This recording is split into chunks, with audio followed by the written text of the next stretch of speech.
किस प्रकार उसकी समदर्शिता और एकात्मता, साथ ही सतत मेरे में स्थित रहना, किस प्रकार से एकाकी और परिग्रह से रहित संसार के विषयों में ज़्यादा भटकना बंद होता है और उसका चित्त, उसके बुद्धि, उसका मन, उसकी इंद्रियां, उसका शरीर उसके वश में होता है। तो ऐसा जो एकाकी है, एकांत में स्थित होकर के वह मेरा चिंतन करता है, उसको करना चाहिए योगी के लिए। और जब ऐसा होता है, चिंतन लगावे, उसकी प्रक्रिया बता रहे हैं कि उसका बाहरी ढंग कैसा हो। ये तो आंतरिक ढंग बताया कि अपने इंद्रियों को वश में, तो उसके लिए कोई विशेष प्रक्रिया होगी तो आगे बता रहे हैं। शुचो देशे प्रतिष्ठाप्य स्थिरमासनमात्मनः नात्युच्छ्रितं नातिनीचं शैलाजिनकुशोत्तरं तत्रैकाग्रं मनः कृत्वा यत चित्तेन्द्रियक्रियः उपविश्यासने युञ्जात् योगमात्मविशुद्धये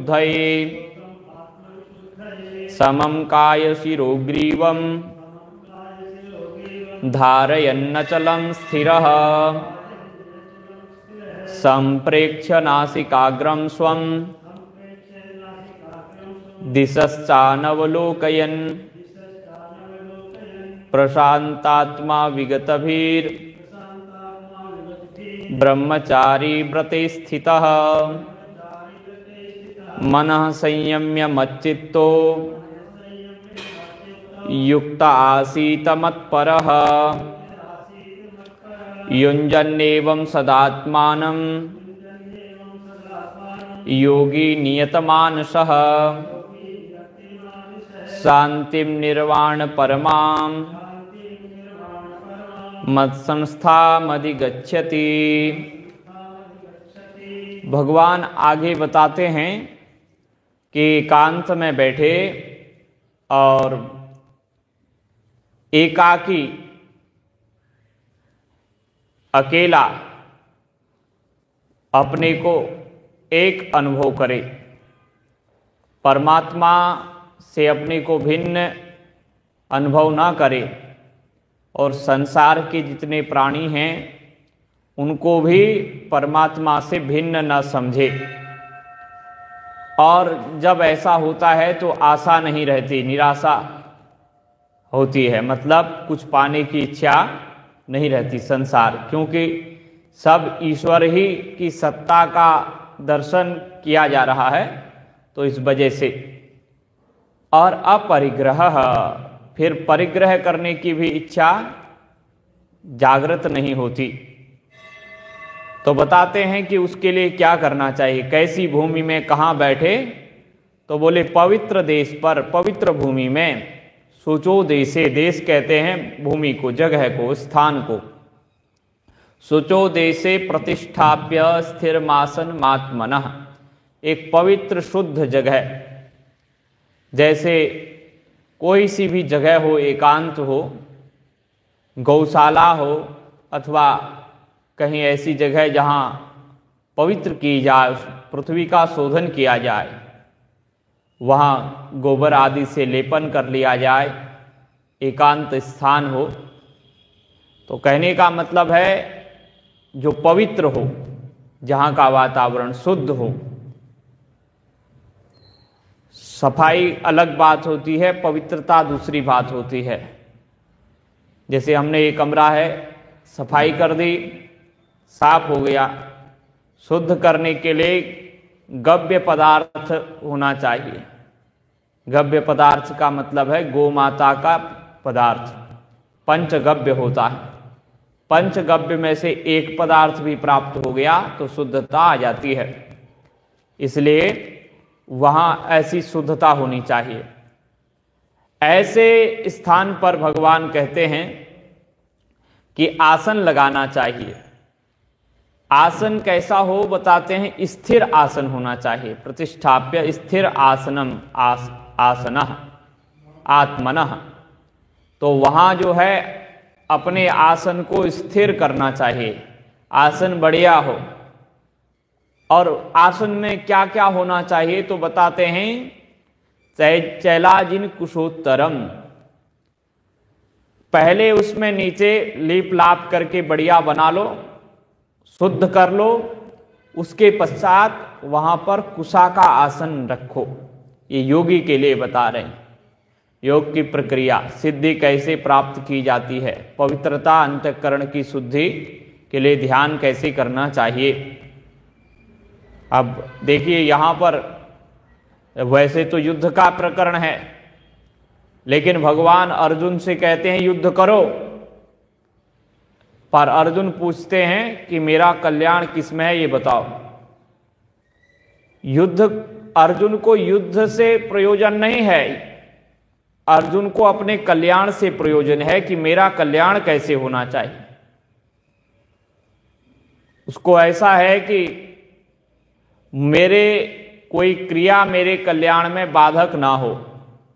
तो भगवान ने कहा है कि युद्ध करना कल्याण में बाधक नहीं है, निष्काम भाव से कर्म करते रहो। जो आवश्यक कर्म है उसका निर्वहन करना ही चाहिए। तो आपके लिए आवश्यक कर्म है युद्ध करना अर्जुन। इसलिए उन्होंने कहा तो मैं कैसे करूं, निष्कामता कैसे आएगी, तो मेरे कल्याण का मार्ग बताइए। तो भगवान ये ध्यान की विधि बता रहे हैं। अर्जुन के माध्यम से हम सबको ये सुलभ हो रहा है। भगवान कहते हैं वो आसन बिछाए, पहले कुश का आसन बिछाए, और कुश के आसन के ऊपर अजिन कहते हैं मृगछाला को, मृगछाला बिछाए अजिन, और उसके बाद वस्त्र, चैल माने, चैल कहते हैं वस्त्र, कुचैल कहते हैं गंध वस्त्र को। तो और यहां तो चैल है, चैल माने अच्छा वस्त्र, साफ वस्त्र। तो आसन वहां पर बिछा दिया जाना चाहिए। तो वो आसन कैसा हो, बोले नाति उत्सितम, वो बहुत ज्यादा ऊंचा नहीं होना चाहिए और खुरदरा नहीं होना चाहिए, गड्ढे वाला नहीं होना चाहिए, जिसमें आप स्थित होकर के बैठ सके, फिर बार बार आपको पैरों में दर्द ना हो, इधर उधर खुदना पड़ना पड़े।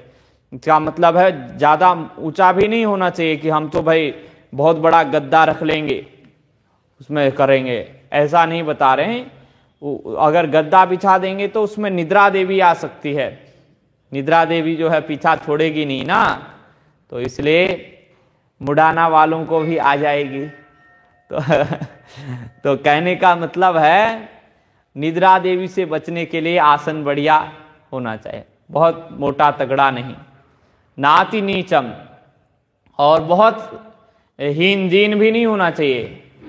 अगर ऐसे बहुत पतला आसन होगा तो उसमें ये जैसे दरी बिछी है, दरी के ऊपर आपने ऐसे कुछ डाल दिया, ऐसा कर दिया तो वह नीचे से दर्द करने लगेंगे पैर।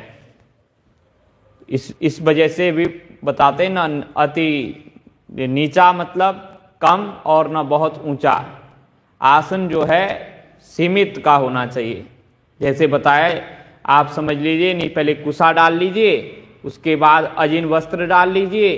अब आजकल तो अजिन होता नहीं है, मृग चर्म होता नहीं है, जिसके योगियों के पास होता है, साधु संतों के पास अभी भी उपलब्ध होता है, लेकिन वो गृहस्थों के लिए वो उचित भी नहीं है और होता भी नहीं है इस समय। तो कहने का मतलब है, तो इतना बड़ा आसन, लगभग इतने हमारे हाथ के बराबर का आसन होना चाहिए। दोनों हाथ जो है इतना मोटा आसन होना चाहिए, लगभग ये दोनों हाथ मिला करके, उसमें कोई दिक्कत नहीं आएगी।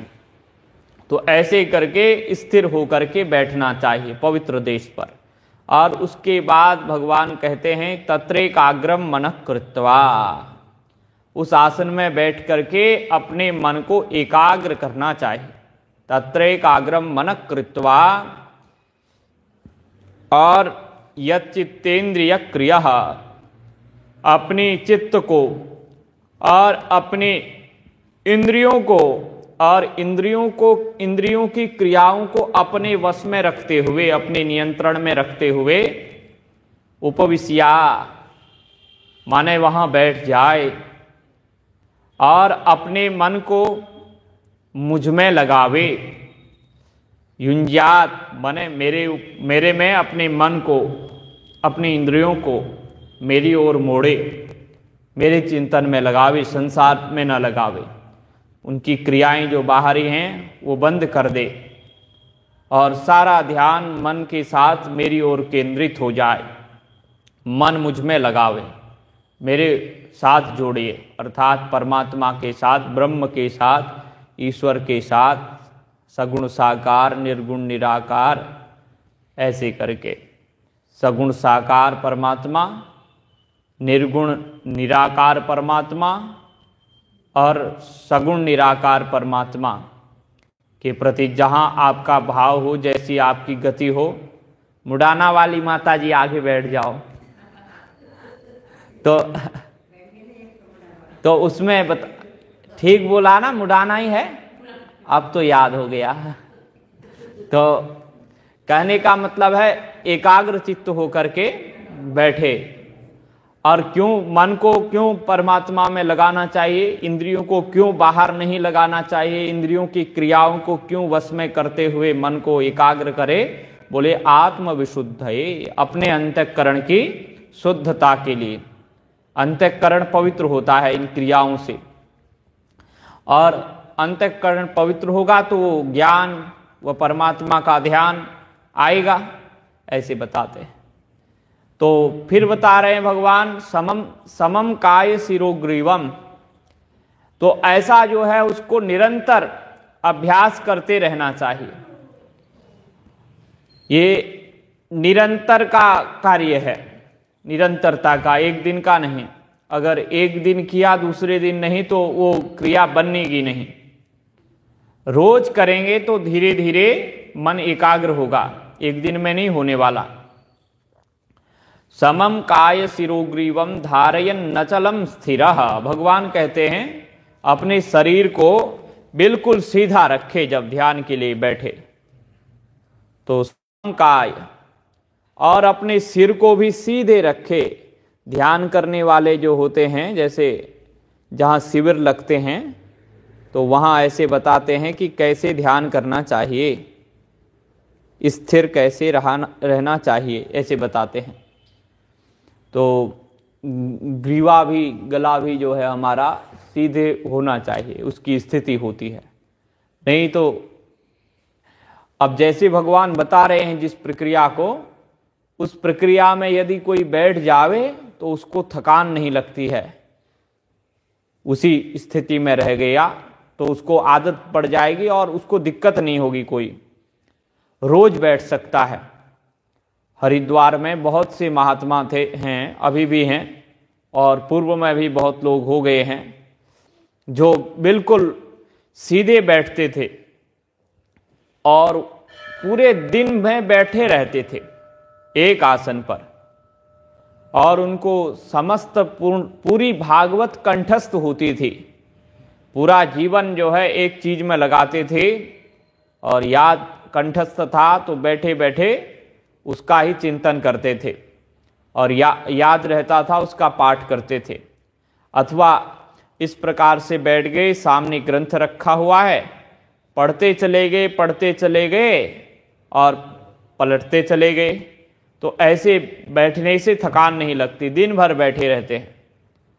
और ऐसे बैठने से जल्दी बुढ़ापा नहीं आता है, स्वस्थ रहता है व्यक्ति।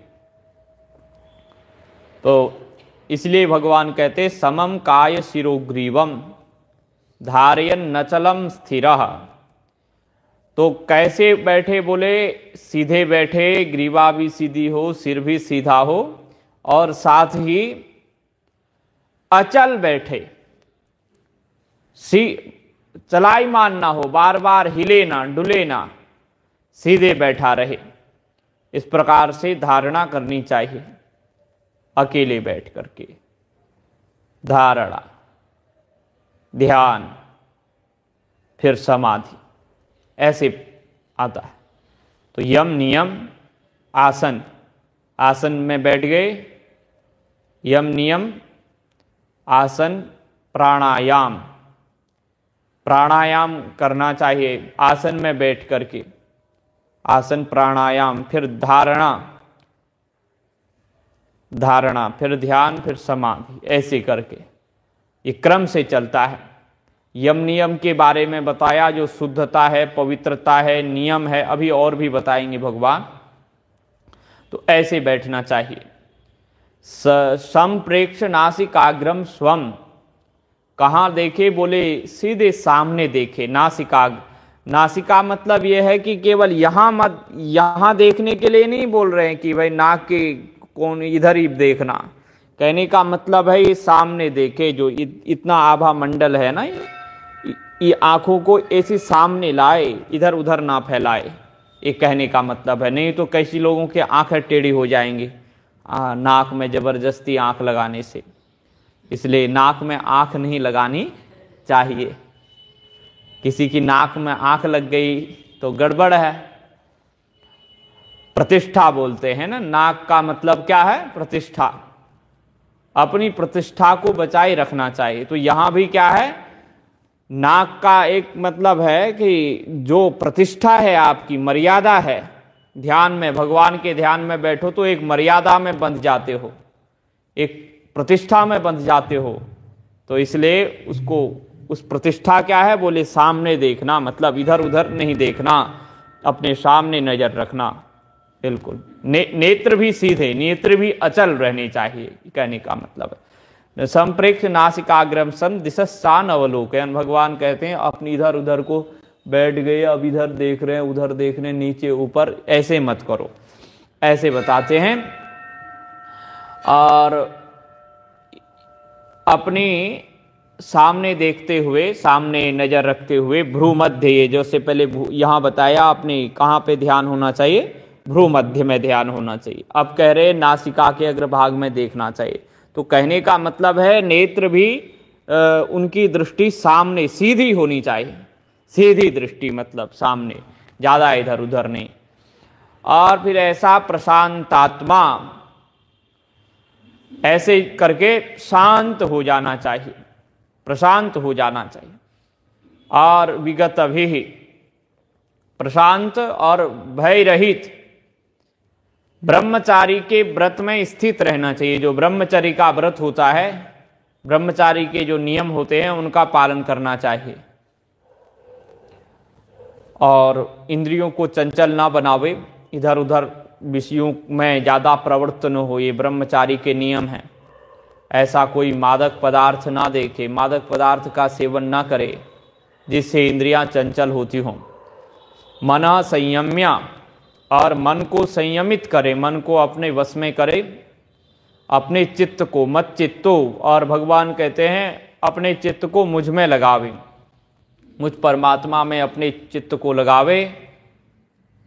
ऐसा जो योगी है, युक्त मने योगी है, जो परमात्मा मुझ में अपना चित्त लगाता है, अपने मन को लगाता है। और मत परह, जो मेरे परायण हो गया है, ऐसा योगी जो मेरे अतिरिक्त कुछ नहीं चाहता। मेरे परायण का मतलब है जिसका लक्ष्य मैं हो गया हूं, परमात्मा जिसका लक्ष्य हो गया है, वो भगवान की परायण हो गया है, उसको कुछ नहीं चाहिए। बोलो राधे राधे। मेरे अतिरिक्त कुछ नहीं चाहिए। कहीं समाधि मत लगा लेना, अभी तो क्रिया बता रहे हैं। मत चित्तो युक्त आसीत, मुझ में चित्त लगाता हुआ बैठे और मेरे परायण हो जाए, मेरे को अपना लक्ष्य माने, मेरे अतिरिक्त उसकी कोई इच्छा नहीं, कोई स्पृहा नहीं रहनी चाहिए, ऐसे भगवान बताते हैं। और उसके पश्चात भगवान कहते हैं जो ऐसा मेरे परायण हो जाता है उसको होना चाहिए, इस प्रकार से उसको क्रियाएं करनी चाहिए। तत्पश्चात युंजन एवं सदात्मानम,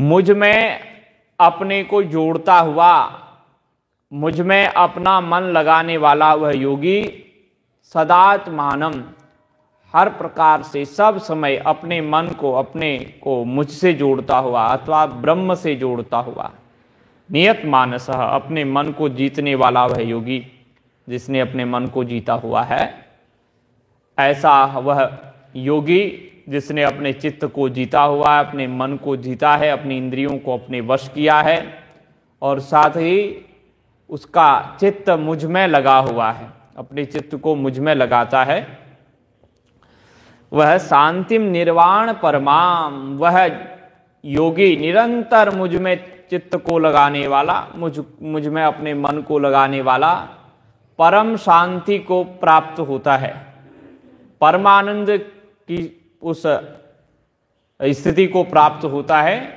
और निर्वाण परमाम मतलब परम शांति, जो सर्वश्रेष्ठ स्थिति है उसको वह प्राप्त करता है।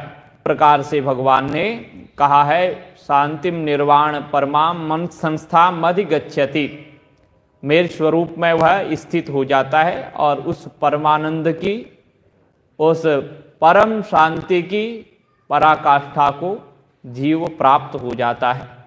ऐसे करके भगवान ने बताया। तो आप लोग भी इसका चिंतन इसी प्रकार करें। आज हम ज़्यादा समय नहीं लेंगे क्योंकि अब जाते समय तो आपको प्रसन्न करना पड़ेगा ना हमें भी, नहीं तो कहोगे कि रोज परेशान किया। और मैं कर भी देता हूँ, कम से कम 10-15 मिनट में अलग से ले लेता हूँ। उसका एक कारण भी है, आप लोग थोड़े लेट आते हैं और फिर 1-1.25 घंटे का मेरा भी प्रवचन हो जाता है, तो आपको तो उसका लाभ मिलता ही है। यूट्यूब चैनल वालों को भी जो देखते हैं उसमें उनको भी लाभ मिल जाता है। और मेरा भगवान की, गंगा मैया की कृपा से निरंतर चलता रहता है। ऐसा नहीं है, हरिद्वार जाके भी मेरा रोज का प्रवचन होता है। मैं 2 घंटा 1 घंटा प्रवचन रोज ही चलता है। कभी कहीं चले गए वो बात अलग है, लेकिन निरंतर चलता रहता है और चलते रहना चाहिए। यह साधना का एक क्रम होता है। कोई भी नियम है ना, उसको छोड़ने से उसमें अवरोध आ जाता है। इसलिए हमारे शास्त्रकारों ने आज्ञा दी है, स्वाध्याय प्रवचनाभ्याम न प्रमदितव्यम। स्वाध्याय करने में और प्रवचन करने में ये कभी प्रमाद नहीं करना चाहिए, आलस्य नहीं रखना चाहिए। जो स्वाध्याय किया है उसको चिंतन करो और उसका कथन करो, उसको सुनाओ। क्योंकि सुनाएंगे नहीं तो वो जो है चिंतन नहीं हो पाएगा। सुनाना है, इस वजह से उसका चिंतन हो जाएगा। तो ऐसे करके भगवत गीता हर साल सुनाते ही हैं। मानव जीवन का इसमें सार है और यह बहुत सारे ग्रंथों का इसमें निचोड़ है, रस है। इसका रस पान करते रहना चाहिए। और कुछ लोगों को, आपको मैं डांट भी देता हूं कभी कभार, आप सब मेरे से बड़े लोग हैं, पर क्या है कि निद्रा देवी को भगाने के लिए कुछ ऐसे बोल देता हूं, तो उसमें मेरा कोई स्वार्थ या कुछ इस प्रकार हीन भावना नहीं रहती है। मैं इसलिए बोलता हूं क्योंकि मेरा ये काम है, आप लोगों ने ही सौंपा है कि आपको जगाना है। और संत का काम, प्रवचनकार का काम तो समाज को जगाना है और साथ ही जिस चीज़ के लिए आए हैं उसको तत्परता पूर्वक, सावधानी पूर्वक करना चाहिए। अब हमारे जगत गुरु शंकराचार्य भगवान हमें कुछ प्रश्नों का समाधान करेंगे, उत्तर देंगे। उसका हम थोड़ी देर चिंतन करेंगे और समय पर ही आज का अच्छे ढंग से, ताकि आप सब लोग प्रसन्न हो जाएं। देखो कितनी जल्दी खुश हो रहे हैं, खिले हुए हैं सब लोग कि आज समय पर ही छूट जाएंगे। तो यह प्रश्नोत्तरी जो है अद्भुत ग्रंथ है। हाँ, ये बात सही कही, कुछ प्रोग्राम भी होगा आपका। शाम को भी है क्या कुछ? शाम को कुछ नहीं है। हाँ, तो इसमें बताया है कि के शत्रवो मित्र वदात्म जाद्याह, ऐसे शत्रु कौन हैं जो मित्र जैसे लगते हैं तो शत्रु लेकिन मित्र की तरह लगते हैं। बताइए, बोले आत्मजाद्या, जो आत्मज हैं, पुत्र है, पुत्री है, अन्य भी जितने हमारे संबंधी हैं, ये सब कैसे लगते हैं? मित्र जैसे लगते हैं। अगर इनको मित्र बनाकर मान समझ करके इनमें आसक्ति कर लोगे ना, तो यहां तो भले ही वो मित्र बने रहे शरीर के, लेकिन आपके क्या हो जाएंगे? बंधन के कारण हो जाएंगे। अगला जन्म फिर आसक्ति के कारण लेना पड़ेगा, तो क्या आप शत्रु मानोगे कि मित्र मानोगे? इसलिए शत्रुवत हो गए। इसलिए जगत गुरु कहते हैं कि ये पुत्रादि ही जीव के शत्रु हैं, अगर इनमें आसक्ति हो गई तो। फिर बताते हैं, शिष्यों ने पूछा है, विद्युत चलम किम धन यौवनायु, विद्युत की तरह चंचल क्या है जीवन में? जैसे विद्युत होता है, बिजली होती है, आती है जाती है, पता नहीं चलता। तब बताया कि धन है, धन है, आता है जाता है, कहाँ जाता है मालूम नहीं होता, चंचल होता है। लक्ष्मी तो चंचला है ही, तो चंचला चपला ऐसे बताया गया है उनके लिए, उनके नाम ही हैं ऐसे। धन, यौवन, युवावस्था, और आयु कब आती है कब जाती है वह भरोसा नहीं, तो ये चंचलता है। दानम परम किंच सुपात्र दत्तम, बता रहे हैं परम श्रेष्ठ दान क्या है? प्रश्न है। उत्तर बताया, सुपात्र दत्तम, किसी योग्य व्यक्ति को दान किया जाता है, वो दान श्रेष्ठ दान है। कंठं गतैरप्यसुभिर किम कार्यम, कंठं गतैरप्यसुभिर्न कार्यम किम किम विधेयम मलिनम शिवार्चाः, कंठगत प्राण होने पर क्या करना चाहिए क्या नहीं करना चाहिए? कंठगत प्राण मतलब मृत्यु का बिल्कुल निकटतम समय, उस समय भी क्या करना चाहिए क्या नहीं करना चाहिए? जीवन भर की बात अलग है, मरते दम तक क्या करना चाहिए क्या नहीं करना चाहिए? तो जगत गुरु भगवान शंकराचार्य महाभाग कहते हैं, मलिनम न कार्यम, पाप नहीं करना चाहिए, और शिवार्चा, भगवान शिव की कल्याण स्वरूप परमात्मा की अर्चा करनी चाहिए, पूजा करनी चाहिए, उनकी भक्ति करनी चाहिए। फिर प्रश्न किया है, अहर्निशम किम परिचिंतनीयम, गुरुदेव मनुष्य को निरंतर क्या चिंतन करना चाहिए? किस चीज का चिंतन करना चाहिए? किस तत्व का परिवेषण करना चाहिए, मीमांसा करनी चाहिए? अहर्निशम माने दिन रात, निरंतर।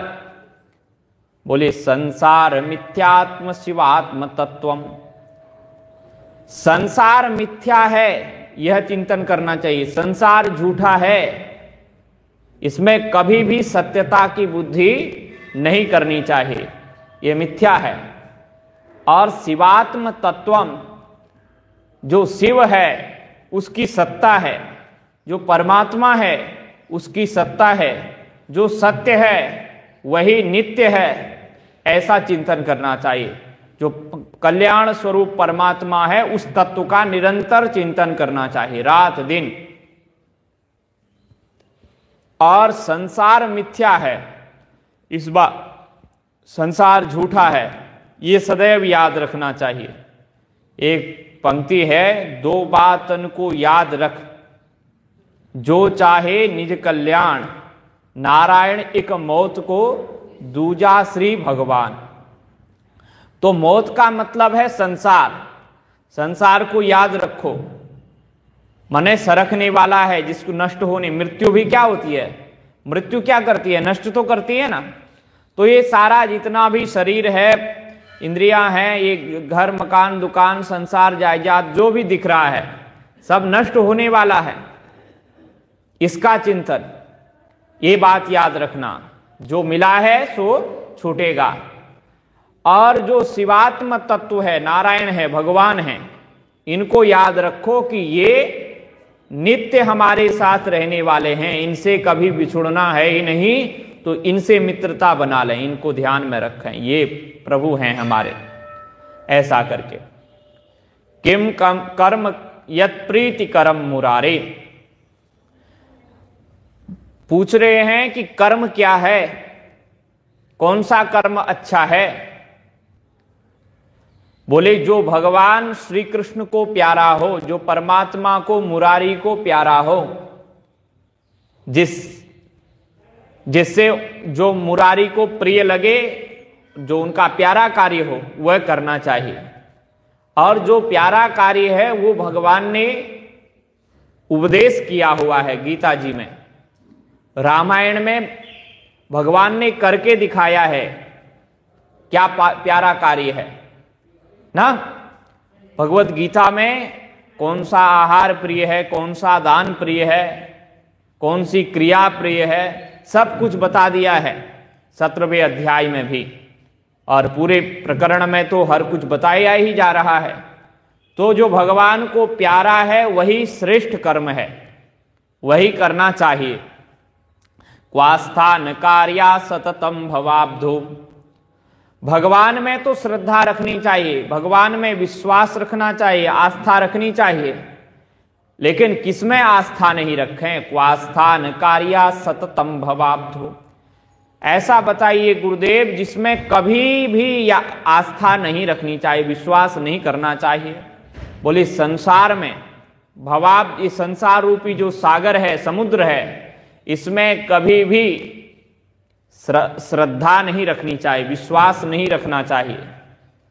अनित्य में विश्वास रखोगे तो भी वो नित्य नहीं बनेगा, नित्य में ही विश्वास रखना चाहिए, परमात्मा में ही विश्वास रखना चाहिए, परमात्मा में ही मन लगाना चाहिए, परमात्मा की ही भक्ति करनी चाहिए। प्रभु की आराधना करने से प्रभु ही हमें संभालेंगे, क्योंकि चेतन है, चेतन से ही चेतन का संबंध हो सकता है, होता है, और हुआ था और होता रहेगा। जड़ से कभी ना हुआ था संबंध, ना हो सकता है संबंध, ना कभी होगा ही संबंध। चेतन से ही संबंध होता है, इसलिए सदैव आस्था करनी चाहिए परमात्मा में और अनास्था रखनी चाहिए संसार रूपी समुद्र में। इस प्रकार से ये प्रकरण पूरा होता है। आगे बता रहे कंठंगतावा श्रवणंगतावा प्रश्नोत्तराख्या मणिरत्नमाला तनोतु मोदम विदुषां सुरम्यम रमेश गौरीश कथैव सद्यः। जो यह प्रश्नोत्तरी है, इसका नाम क्या है? प्रश्नोत्तरी, और दूसरा नाम है इसका मणिरत्न माला। मणिरत्न माला ऐसे नाम है। तो ये शंकराचार्य भगवान अब आशीर्वाद दे रहे हैं हम सब लोगों को कि यह विद्वानों का, यह साधकों का क्या हो जाए? रत्न हो जाए। बोले जो कंठंगतावा, जो इसको श्रवण करते हैं, जो इसका पाठ करते हैं, जो इसको सुनाते हैं, उनका एक कंठ का आहार बन जाए, कंठ में चला जाए। और जिनको, जो लोग सुनते हैं, जैसे आप लोग सुन रहे हैं, तो आपके कानों से जा रहा है ये प्रश्नोत्तरी मणिरत्न माला तनोतु मोदम विदुषाम प्रयत्नात्। जितने भी विद्वान हैं वो लोग इसको सुने और उनको आनंद की अनुभूति हो, बड़े सुंदर आनंद की। कैसे? बोले रमेश गौरीश कथैव सद्यः। जैसे रमापति भगवान विष्णु की कथा सुनने से क्या होता है? आनंद की प्राप्ति होती है, आह्लाद की प्राप्ति होती है। और जैसे देवादिदेव महादेव के कथानक को श्रवण करके आनंद की प्राप्ति होती है, आह्लाद की प्राप्ति होती है, उसी प्रकार श्रीमद् आद्य गुरु शंकराचार्य भगवान कहते हैं कि मेरे प्यारे शिष्यों, इसको भी जो कंठ में धारण करे अथवा इसको याद कर ले या इसका गान करे, इसका पाठ करे अथवा इसका श्रवण करे तो उसको कैसे आनंद की प्राप्ति हो, उसका सुख कैसे बढ़े, उसका आनंद कैसे बढ़े। बोले जैसे भगवान लक्ष्मी नारायण की कथा सुनने से और गौरी शंकर भगवान की कथा सुनने से आनंद की प्राप्ति होती है, वैसे ही इस ग्रंथ का श्रवण करने वाले को भी आनंद की प्राप्ति हो, उसके भी आनंद की वृद्धि हो, उसको भी मोद हो, प्रसन्नता हो। तो आप लोगों को प्रसन्नता हुई कि नहीं हुई? हाँ, मुडाना वाली माता जी, हुई आनंद की प्राप्ति? तो ऐसे करके इसी आनंद के साथ को अपने साथ ले जाइए, गीता जी का चिंतन कीजिए, मनन कीजिए। हमारी वाणी से कोई त्रुटि हो गई हो, कुछ पद भ्रष्ट हो गए हों, कुछ इधर उधर के शब्द आ गए हों, तो गलतियां तो यहीं छोड़ जाना, अच्छाई अपने साथ ले जाना। सायंकाल तो रहेंगे कि कुछ लोग नहीं आते हैं, इसलिए उनसे माफ़ी मांग ले रहे हैं। बोलो राधे।